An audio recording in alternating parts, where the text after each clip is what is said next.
Halo para sobat, back to again dengan saya Andri Wijaya. So, welcome to my channel. Gimana nih kabar para sobat? Pastinya sehat dong.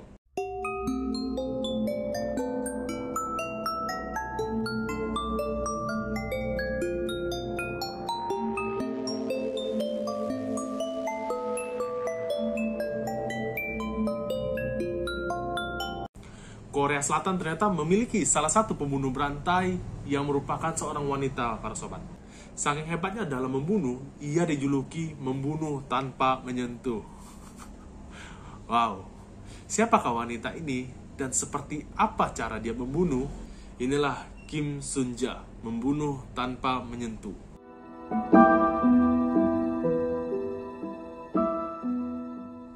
Melansir dari Koreabo, Kim Sun-ja ini lahir pada tahun 1939 para sobat. Ia seperti wanita pada umumnya lah, memiliki suami serta 3 orang anak.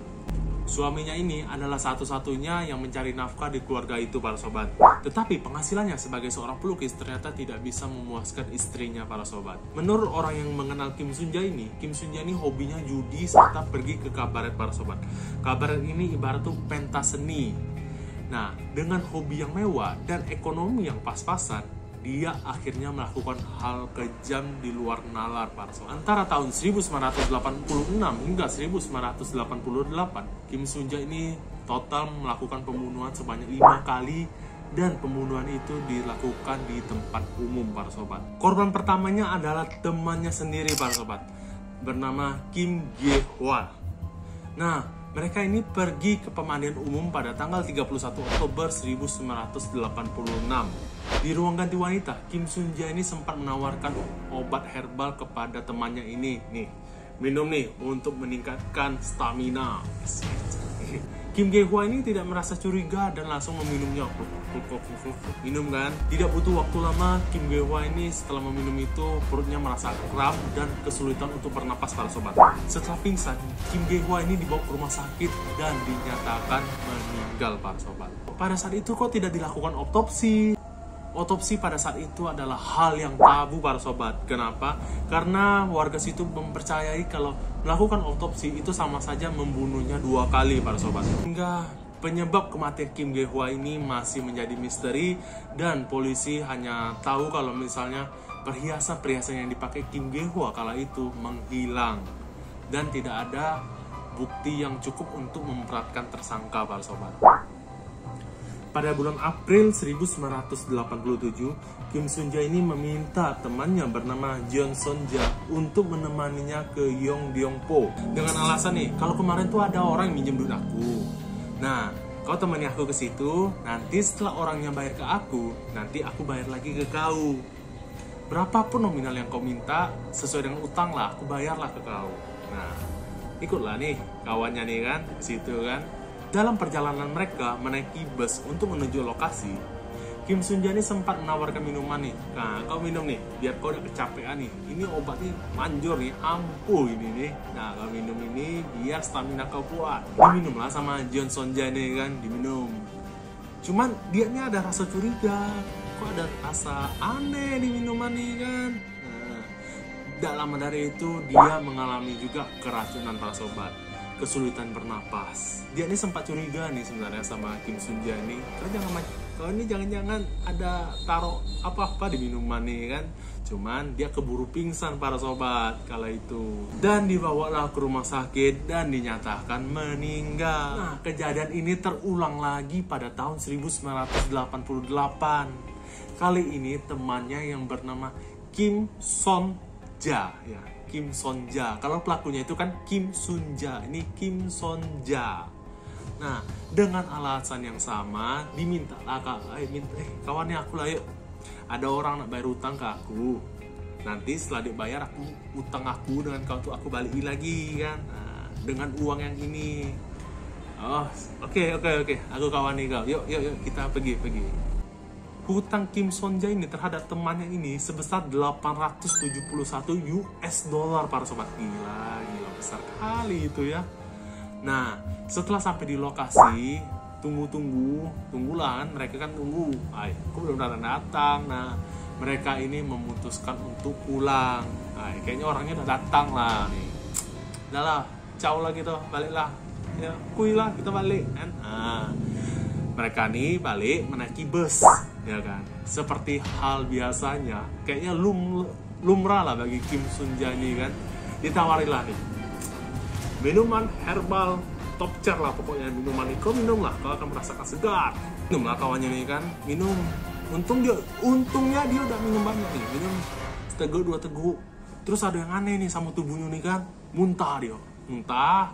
Setelah temannya muntah, Kim Sunja ini malah menyarankan lagi nih, kau muntah yo, kayaknya badan kau nih kurang sehat lah ya, minum lagi, biar kau lebih enakan. Ini obat nih bisa nih anti biar kau udah muntah nih. Dalam hati temannya, bapak gara-gara kau dulu aku minum ini muntah makanya. Nah, temannya ini sudah curiga nih sama Kim Sunja nih kan. Jangan-jangan ada hal yang aneh di minuman ini kan. Nah, temannya ini memilih untuk pulang sendiri para sobat.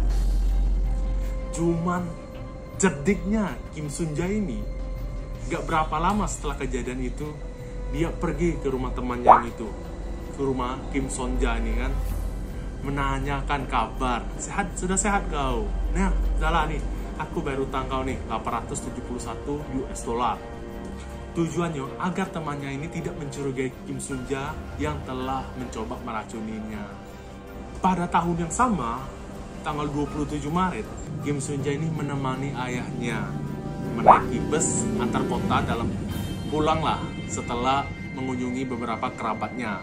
Dia kembali lagi menawarkan minuman obat top chair hebat, pokoknya pak, nih pak minum pak. Nah, bapaknya nih kan dengan anak dewek mana ada curiga lah kan, diminum lah minuman tuh kan.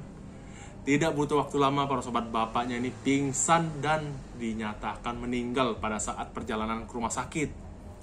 Anehnya nih, Kim Sunja nih langsung buru-buru nih, aduh bapakku lah meninggal ya, cepat-cepat kremasi bapakku nih, lah tua dia, umur 73 tahun, apa lagi yang bisa kan, lah meninggal lah, kremasi be. Nah, dia nih nice. Dan tidak dilakukan penyelidikan apapun. Sebulan kemudian, Kim Sunja memberikan minuman kepada adik perempuannya saat sedang menunggu di terminal bus Hwayongdong. Nah, ternyata Kim Sunja ini juga berhutang kepada adik perempuannya para sobat. Setelah adik perempuannya minum pingsan dalam perjalanan bus ya, lagi dibawa turun nih, Kim Sunja ini mengambil tas tangan adik perempuannya serta perhiasan lalu kabur para sobat. Bukannya bantu kan adik perempuannya kan, aduh adik aku ngapo kan, nah, dia langsung ngambil harta bendanya langsung kabur. Wow. Korban terakhirnya para sobat itu sepupunya dewek bernama Son Siwon. Nah, Kim Sunja ini juga berhutang kepada sepupunya itu sebesar 315 US dollar. Seperti biasa, Kim Sunja ini menawarkan minuman obat herbal dan tanpa curiga sepupunya ini meminum dan meninggal seketika pada tanggal 8 Agustus 1988 para sobat. Namun bedanya pada kasus ini para sobat, keluarga dari Son Siwon ini menyetujui melakukan otopsi pada tubuh Son Siwon. Ditemukanlah zat yang membunuh Son Siwon ini para sobat. Setelah ditemukan zat itu, maka korban-korban sebelum Son Siwon ini dilakukan juga pemeriksaan para sobat yang ternyata menemukan zat yang sama, yaitu cyanida. Sebenarnya bukti itu cukup untuk menginterogasi Kim Sunja ini para sobat. Cuman polisi ini membutuhkan bukti yang lebih kuat lagi agar Kim Sunja ini tidak dapat berdahli. Nah, jadi dilakukanlah pemeriksaan ke rumah Kim Sunja dan ditemukan beberapa perhiasan serta uang tunai yang dia curi dari para korban para sobat. Ketika polisi sedang mencari bukti yang kuat, nah salah seorang polisi ini kebelet kencing. Dia izin lah kan pinjam WC Kim Sunja ini kan. Nah, ternyata di belakang celah dinding toilet tersebut ada lubang gitu. Setelah diperiksa, ternyata ada segumpal zat cyanida yang terbungkus koran. Nah, mati lo Kim Sunja, gak bisa lari lagi kan, ada buktinya ini. Setelah bukti yang kuat terkumpul para sobat, Mahkamah Agung akhirnya menjatuhkan vonis hukuman mati pada tahun 1989. Walaupun Kim Sun-ja terus menolak tuduhan itu. Aku bukan pelakunya, Pak. Aku bukan pelakunya. Padahal jelas-jelas buktinya sudah kuat gitu loh. Kim kemudian dieksekusi di penjara Daejeon pada tahun 1997. Dia termasuk dalam salah satu dari 23 penjahat yang dieksekusi hari itu di seluruh Korea Selatan. Sebagai bagian dari eksekusi hukuman mati terakhir yang dilakukan oleh Korea Selatan, para sobat. Oke, sekian video saya kali ini dan nantikan video-video saya yang lainnya. Bila saya ada tutur kata atau penyampaian yang kurang berkenan terhadap para sobat, mohon dimaafkan. Jangan lupa like, komen, dan subscribe, dan ciao.